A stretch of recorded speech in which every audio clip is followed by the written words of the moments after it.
Hello everybody, I'm Heather here with Nighttime Tales. Thanks for joining me tonight live, or if you're watching the replay later, thank you as well for joining me. I have got Pippin here with me. She's feeling pretty chill today, although she was just running around with her toy, so she might perk up when we start reading the stories, we'll see. But tonight's theme is hibernation, which is appropriate because all of the wild animals in our area are starting to think about their winter planning. They've probably been planning for a while, and some of the animals will be hibernating, and some of them will just be taking it a little easier this winter and hunkering down and being a little quieter. So I will start with our hello song, and then we'll get into our stories. For our craft today, we're going to be making a hibernation habitat, and it's going to be like a little bear cave. So I'll show you the supplies you'll need. I've got 2 paper plates here, and they are paper plates, although styrofoam might work, but paper will be better.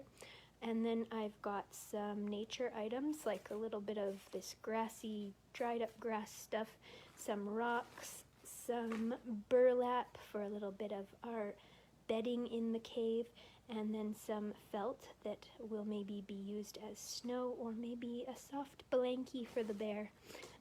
So things like that are what you'll need, possibly scissors and glue and tape as well, but we'll kind of play with it and see how it goes, and then we might need other supplies as needed, so I'll let you know what's working for me.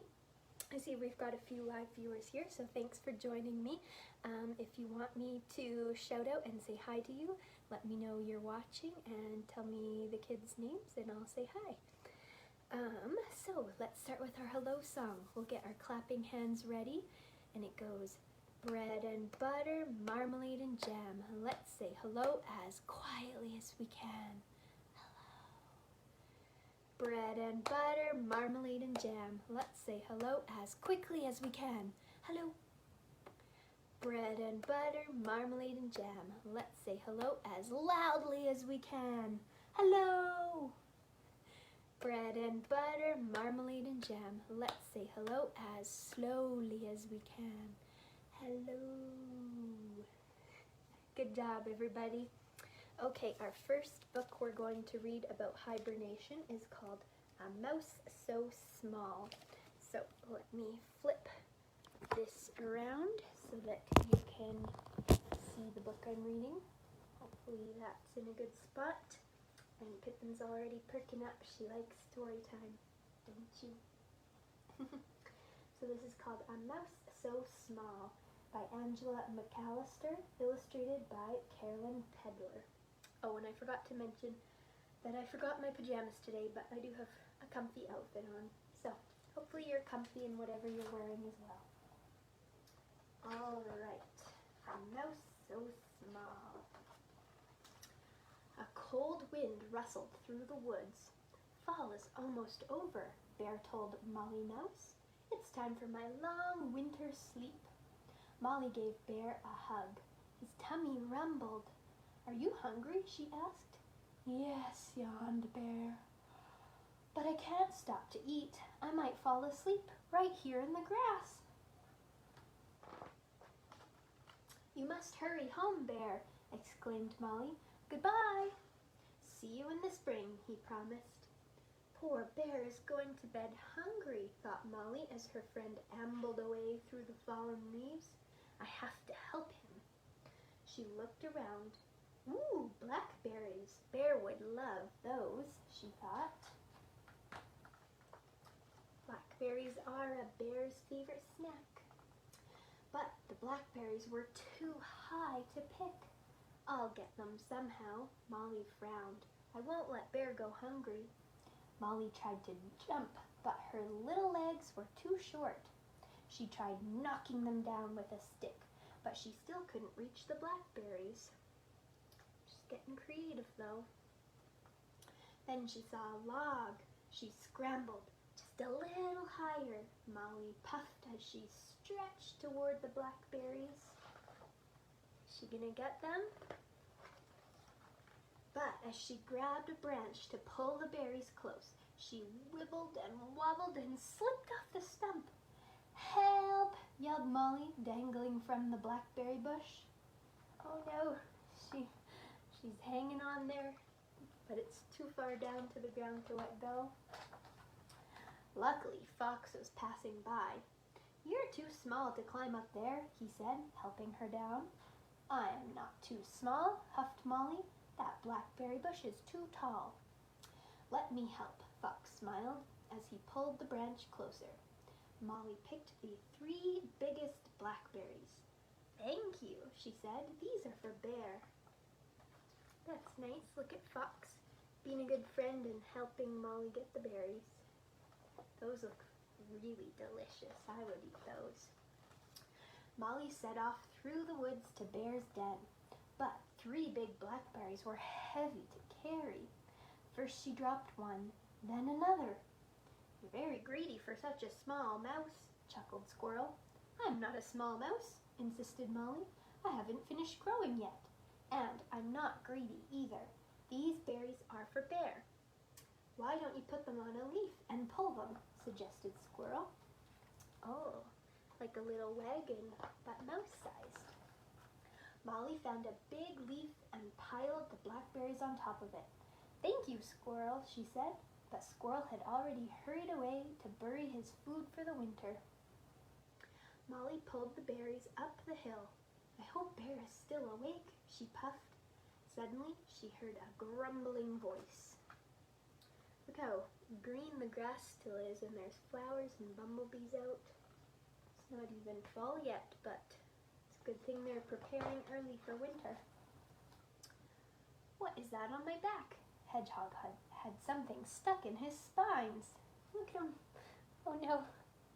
"It's a nut," said Molly. "It's in a very awkward place," muttered Hedgehog. "I can help," said Molly. She stood on tiptoe and carefully reached into his spines. "Got it," she cheered. "You can have it," grunted Hedgehog, and he scurried off. Molly added the nut to her pile, but when she tugged on the leaf, everything fell off and rolled down the hill. Oh no, she's losing her berries. "Come back," cried Molly as she raced after them. One berry fell into a rabbit hole, one rolled into the tall grass, and Hedgehog's nut plopped into a puddle. When she reached the bottom of the hill, there was just one berry left. "I can't even run as fast as a blackberry," she huffed. "I'm just too small." Oh, poor mouse, she's just trying to help her friend. Molly sat and sighed sadly. A flock of birds flew overhead on their way to find a warmer home. A chilly breeze rustled the leaves and rattled the pine cones. Winter is almost here, thought Molly, and Bear is going to bed hungry. She picked up the last berry. At least this will be better than nothing, she decided, and she started back up the hill. "Hi, Pippin. Are you coming into the story now?" Say hi to everybody. Say hi. When Molly arrived at Bear's den, Bear was very surprised to see her. "I didn't want you to be hungry," explained Molly, offering Bear the blackberry. "I wanted to bring you more, but I was too small to reach them, and too small to carry them, and too small to catch them when they rolled down the hill." Bear lifted her gently onto his paw. "You may be small, Molly," he said with a big smile, "but you have a very big heart." He pointed inside his den, and Molly stared in amazement. It was full of nuts and berries that Bear had gathered. Wow! Now she wants to play. Look at all the nuts and berries that Bear has stashed away, ready for his winter snacks. Yes, hello. Are you being needy now? Okay, sit. Pippin. Good girl. Oh, sit right in front. Okay, lay down. Lay down. That's it. Good job.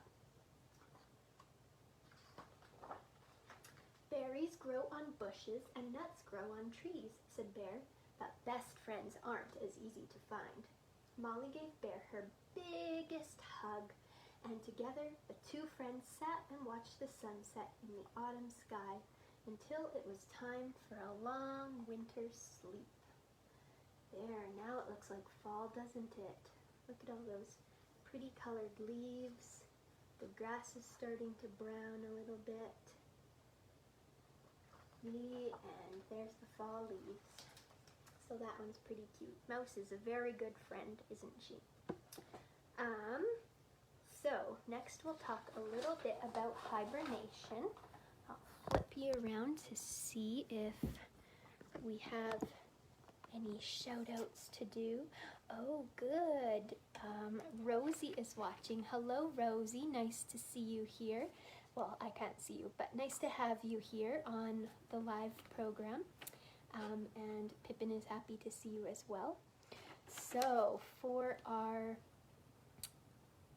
discussion, I guess, we're going to talk about what animals hibernate. So does anyone have any guesses, or do you already know what animals hibernate? Maybe you've talked about it at school.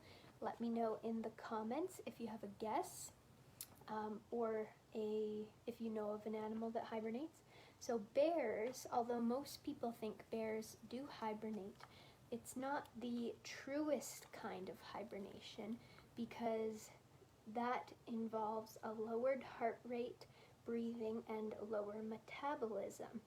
So bears sleep much lighter, and they can still be awakened in the winter, and they get up more frequently than true hibernators, but they can still sleep for days, weeks, or months, and they go into what's called a torpor. I don't know if that's how you say it. Torpor. So, although bears are the most common animal we talk about hibernating, they're actually not true hibernators. They go into torpor. Skunks and raccoons are mammals that can sleep for long periods, but they aren't true hibernators either. Bats have some of the longest hibernation capabilities, and they can survive by taking just one breath every 2 hours. Pippin, your breath is smelly. Thank you for sharing it with me. So that's really a lowered breathing rate. And this also says bees hibernate in holes in the soil. The queen bee anyways. The worker bees die off in the winter, but the queen bee hibernates in the ground for 6 to 8 months until it's warm enough to rebuild the nest. Also, garter snakes that we have around here can often hibernate in a den of hundreds or thousands together. So that's a lot of snakes, and that way they all hibernate together. They can help each other stay warm by huddling together. One den in Canada was found to have 8,000 garter snakes. So that's crazy. That's a lot of snakes. I wouldn't want to find that. I do like snakes, but I wouldn't want to see 8,000 all at once. So that's my little blurb about about hibernation. And if you know of any other animals that hibernate, let me know as well. Okay, you are in the way, Pippin. Can you move over? Over here. Good job. She's trying to sit on my lap. No, can you sit? Pippin, sit. Good girl. Stay there. Okay, awesome. So we are going to read our next story, then we'll do our yoga pose, and then we'll get into our craft activity. So our next story is called When Will It Snow? And let's flip you around again here. Put it like, there we go.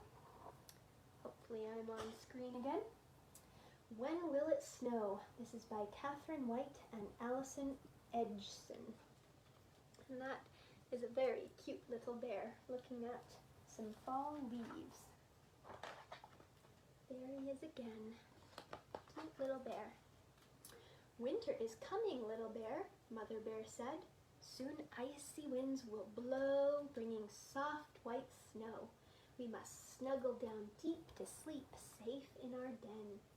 I don't want to sleep, said Little Bear. I want to play in the snow. Then he bounded away to hide. Oh, naughty Little Bear. Ooh, I love hide and seek, cried Squirrel, peering down from a tree. Shh, said Little Bear. I'm not playing hide and seek, I've run away. Mole popped up with a boo. Little Bear stamped his foot. I'm not playing, I'm hiding. If I go home, I'll have to sleep for the whole winter, and I'll never know what snow is like. You love snow, don't you, Pippin? Pippin is part husky, we think, so husky dogs love the cold and the snow, and Pippin loves to play in the snow, so she would never hibernate. I'll show you what snow's like, chuckled Squirrel. It falls from the sky like this, and she tossed acorns into the air. Okay, that's enough. We're having story time, Pippin. You need to calm down. Lay down. Lay down. Stay there. Good girl. There's Squirrel tossing nuts and leaves into the air to imitate snow. No. Stay over there. Snow doesn't bounce like that, cried Mole. Snow is soft and wet like this. He wiggled his bottom and dived into a puddle. Sploosh! Little Bear squealed with delight. Oh no, they're getting Little Bear dirty too before they send him home. Snow is thick, said Squirrel. You can make snowmen with it, and snowballs. And she tossed a ball of mud toward her friend. Little Bear ducked, but the mud ball splattered over poor Mole. Oh no, look what happened. Suddenly, mud balls flew everywhere. Oh, it's like a snowball fight, but a lot messier.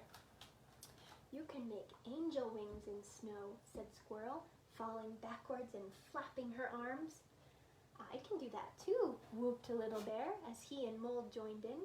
Soon angel wings covered the ground. They're making snow angels, but in the dirt. Bear looked at his friends. Will you two play in the snow while I'm asleep? He asked. Oh yeah, said Mole. Hide and seek is great in the snow.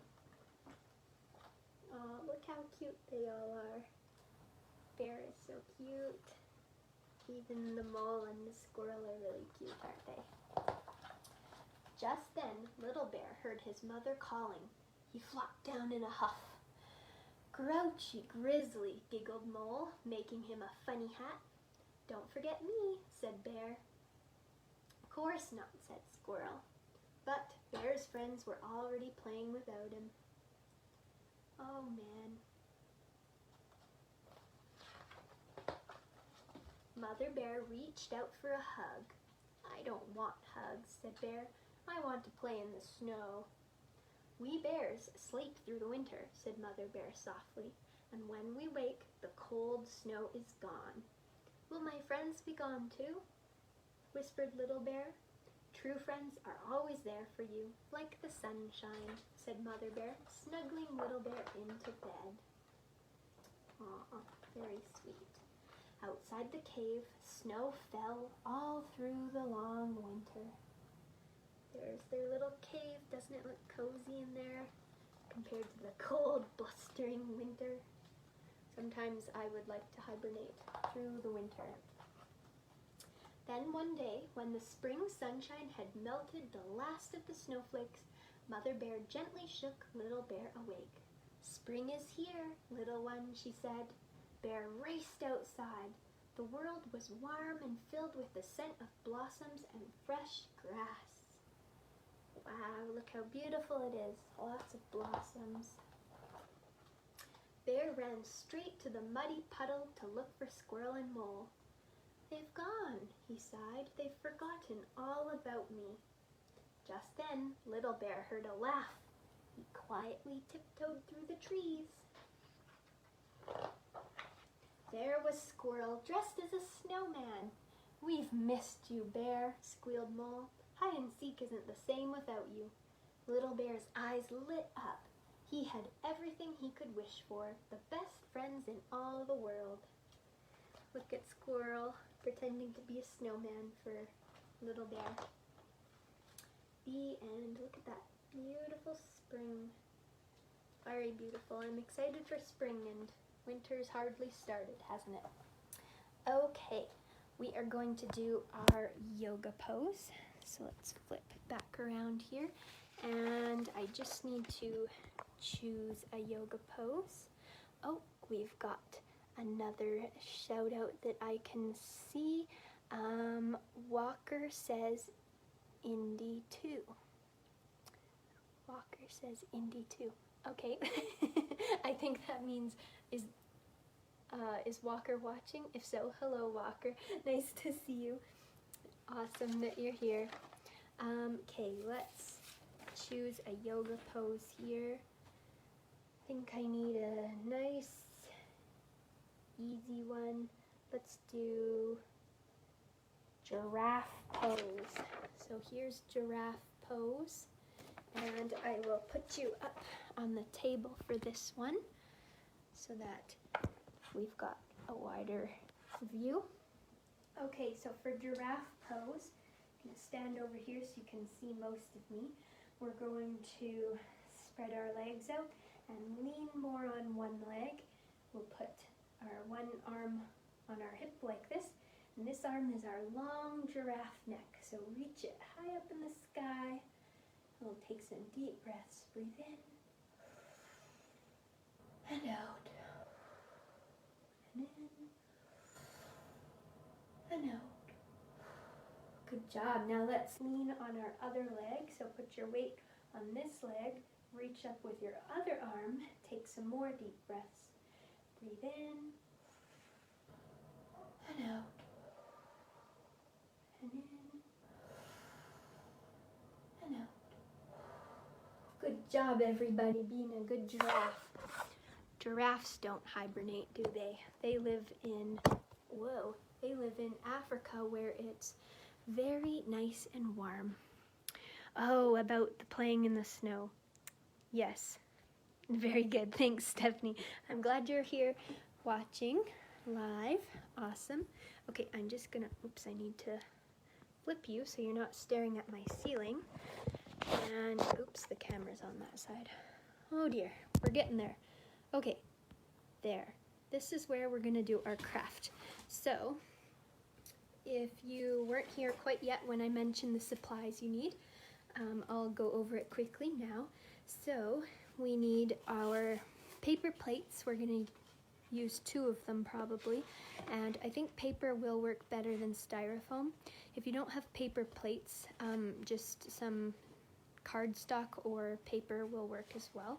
But we're going to be building a hibernation habitat. Goes this way. So here is the inspiration. They've got a little model of a bear. They've made this kind of cave shelter, and this is sort of a process art. So we're just gonna have fun with it. I've got some burlap here, as well as some dried grasses, some rocks, some felt for snow if we need it. So I'm just going to use one paper plate and kind of cut it up to make a cave shape. So I think I'll start by cutting into the middle like this, and then I'm going to kind of roll it into a cone like this. And I think that'll fit in here. Yeah, that works pretty good. And we're just going to need to make an opening for our cave. So first I'll tape this, or maybe staples would be better. I'm gonna staple it actually. This is what I mean about, I wasn't sure exactly what I'd need because we're kind of exploring as we go here. So I'm gonna staple the edges together. There's our cave base, and I'm going to cut a little cave door into it like that. So now we've got our cave door, and we're going to attach it onto the plate like this.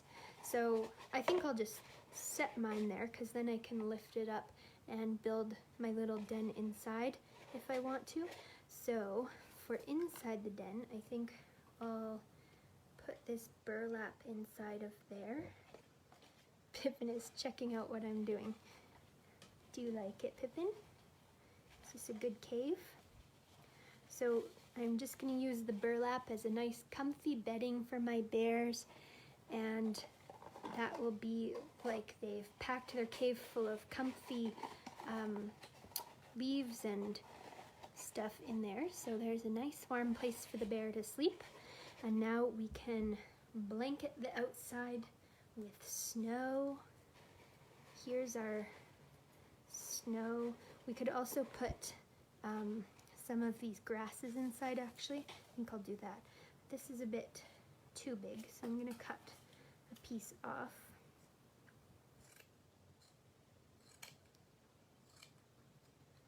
To use just as some bedding. There's a smaller piece, and I'll put some grasses inside as well. I thought I could rip those, but I'll have to cut them. So this will make some nice comfy bedding for Bear as well. There we go. And you can use whatever bits of nature you find, or you can use what you've already got in your home for craft supplies. This is kind of just a fun exploration, and there's lots of opportunities to play with this craft as well. So you can certainly have fun with it. So I'm just going to wrap my felt around, kind of tuck it in the edges like that. I'm going to put some rocks around it. This will help hold down the snow. Even though snow holds itself down just fine, the rocks give it a more natural look. So there is my cave. I could actually maybe staple this, or maybe I'll use some tape because I don't think I can get my stapler in there. Here's the end of my tape. Just going to add a little bit of tape so that I can wrap the snow around into the edge of the cave a little better. So I'll just fold the snow like this and tape it like this. There we go. So I'm going to show you what that looks like. There is my cave, and it looks pretty cozy in there with grasses and some cozy burlap. So yeah, have fun with this little process art, I guess, and hopefully you enjoy creating that. Let's put you back up here. So Pippin has finally calmed down. Are you calm, Pippin? She was acting a little wild during story time, weren't you? And that's okay, because kids and dogs both have energy, so sometimes attention spans are short, and that's okay.